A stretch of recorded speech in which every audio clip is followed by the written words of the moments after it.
দিনহাটাবাসীর দীর্ঘদিনের দাবিকে মান্যতা দিয়ে নববর্ষের শুভ দিনে সুইমিং পুল নির্মাণের কাজের সূচনা হলো দিনহাটায়। মঙ্গলবার সকালে দিনহাটা শহরের সাহেবগঞ্জ রোড সংলগ্ন বয়েজ রিক্রিয়েশন ক্লাব এলাকায় সুইমিং পুল নির্মাণের কাজের সূচনা করেন উত্তরবঙ্গ উন্নয়ন মন্ত্রী উদয়ন গুহ। জানা গেছে, উত্তরবঙ্গ উন্নয়ন দপ্তরের অর্থানুকূল্যে প্রায় 4,04,00,000 টাকা ব্যয়ে তৈরি করা হচ্ছে অত্যাধুনিক মানের সুইমিং পুল। সেই সুইমিং পুলে থাকছে প্রাপ্তবয়স্কদের জন্য সাঁতার শেখার বন্দোবস্ত, তেমনি শিশুদের জন্য থাকছে পৃথকভাবে সাঁতার শেখার জায়গা। পাশাপাশি তৈরি করা হবে পার্কিং জোন ও অফিস ঘর।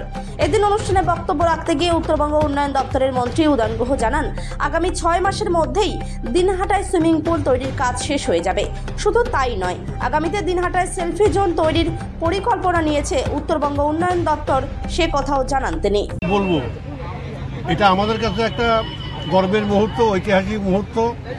আমি যখন ক্লাবের সেক্রেটারি ছিলাম তখন এই সমস্ত জমি আমরা কিনেছি, প্রচুর পেছনেও জমি কিনেছি, অনেক বিঘা। সেদিন আমাকে বলা হয়েছিল যে এত জমি কিনে আপনি কী করবেন। আমি জমির দরকার আছে যে কোনো কাজ করার জন্য। আজকে সবচাইতে আমার ভালো লাগার ব্যাপার যে সেই জমিতে একটা সুইমিং পুল হচ্ছে, যেটা আমাদের গর্বের। যে কোনো শহরেই একটা সুইমিং পুল থাকা মানে তার একটা কী বলবো, যেটা অ্যারিস্টোক্রেসি বলো আর যাই বলো, হ্যাঁ, এই সুযোগটা করে দিল আমাদের উত্তরবঙ্গ উন্নয়ন মন্ত্রী। এর চাইতে বড় পাওনা আর হয় না। আর আমরা সাধারণ মানুষের জন্য কাজ করছি, সারা বছর ধরে করি, কিন্তু এই যে পরিষেবাটা আমরা দিতে পারবো, এই বিশেষ করে ছোটো ছোটো বাচ্চা ছেলেমেয়েরা যে শিখবে, যে ট্রেনিংয়ের ব্যবস্থা আমরা করবো সাঁতারে, তার যে সুযোগ, এর বিকল্প আর অন্য কিছু হয় না। আজকে সত্যিই আনন্দের মুহূর্ত, সবাই ভালো থাকুন।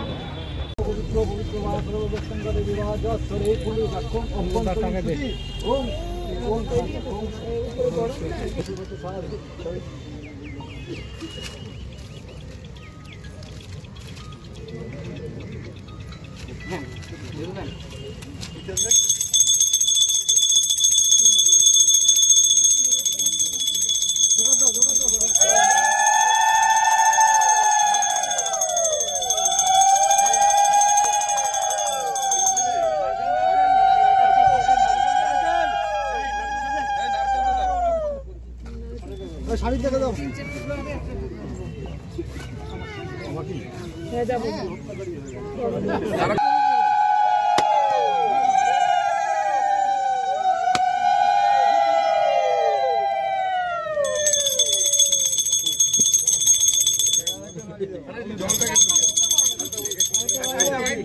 পাথরের মধ্যে মার